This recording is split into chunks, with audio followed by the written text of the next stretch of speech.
Assalamualaikum warahmatullahi wabarakatuh. Perkenalkan, nama saya Dea Prananda dengan NIM 161423007.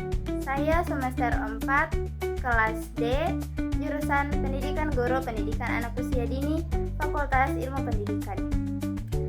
Jadi saya buat video ini untuk memenuhi tugas mata kuliah saya, yaitu Pancasila, dengan dosen pengampu Ibu Reska Putri Ismail MPD. Di video ini saya akan menjelaskan tentang perbedaan ideologi dunia dan Pancasila sebagai ideologi terbuka. Saya akan menjelaskan tentang dua ideologi dunia, yaitu liberalisme dan juga komunisme. Ideologi liberalisme adalah ideologi politik dan filsafat moral yang menekankan pada kebebasan individu sebagai nilai politik yang utama.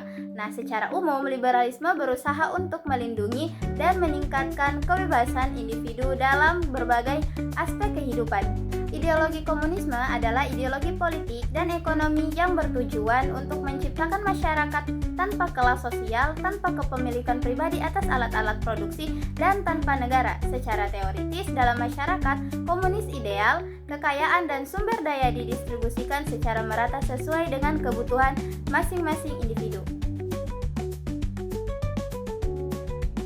Nah, Pancasila adalah ideologi dasar negara Republik Indonesia yang menjadi landasan filosofis, etis, dan juga moral bagi kehidupan berbangsa dan juga bernegara.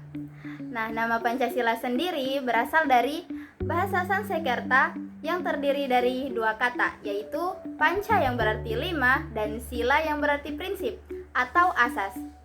Nah, dengan demikian Pancasila secara harfiah berarti 5 prinsip atau 5 asas.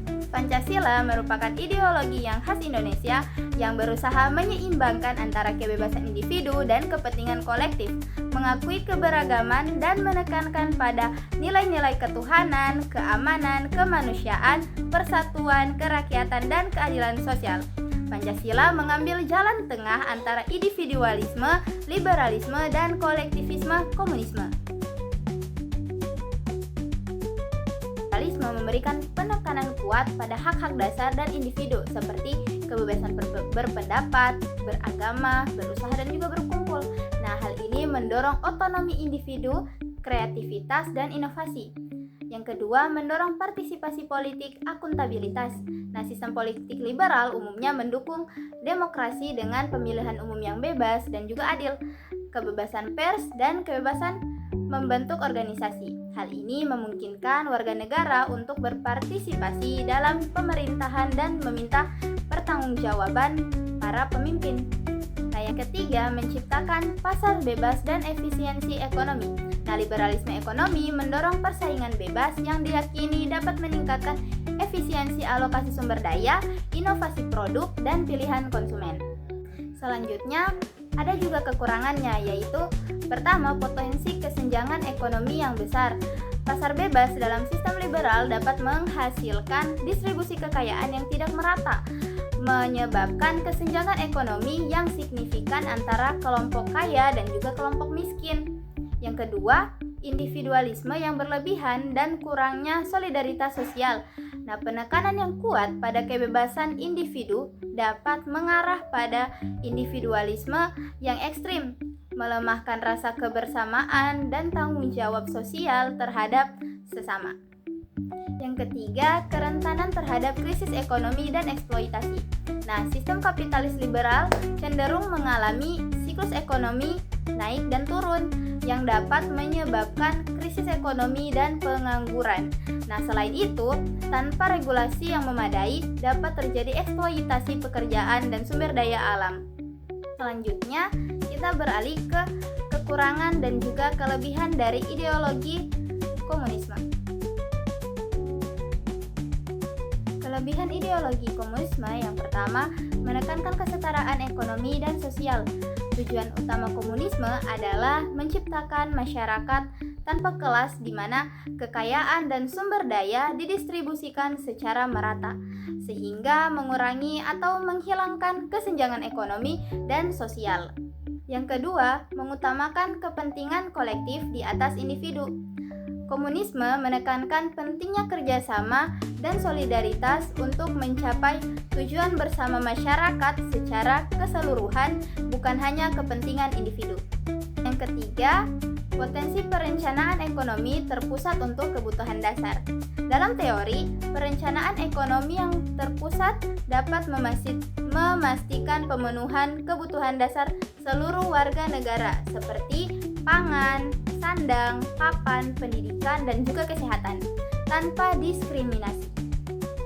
Nah, yang selanjutnya adalah kekurangannya. Yang pertama, penindasan kebebasan individu dan hak-hak politik.